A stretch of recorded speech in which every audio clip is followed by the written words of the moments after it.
Welcome to Man Does Tech, where I solve the problems you didn't even know you had. You're starting immediately.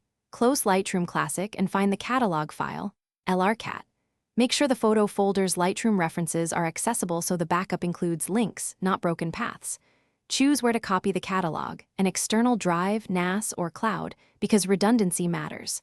Once chosen, plug in or connect to that destination and verify free space. You're doing this to preserve edits, metadata, and collection structure. Backing up the catalog keeps your work safe without duplicating raw files, unless you choose to. Now set Lightroom to prompt for backups on exit or schedule daily/weekly in catalog settings, because automated prompts reduce human error. After Lightroom closes and creates its backup folder, manually copy the current LRCat file and the matching previews, LRData or LRData package to your backup location, previews speed recovery. If you only need a project, use File Export as Catalog to include chosen negatives. Make sure copy operations finish fully before disconnecting any drives to avoid corruption. Finish by testing the backup.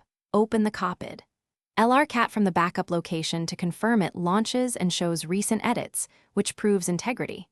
Maintain at least 2 backup versions and rotate external drives or sync to cloud so a single failure doesn't cost you work.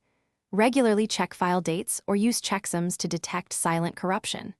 If something goes wrong, restore the most recent good catalog, then rebuild previews in Lightroom. This fixes missing thumbnails without changing your edits or metadata. Thanks for watching. If you found this helpful, don't forget to like and subscribe.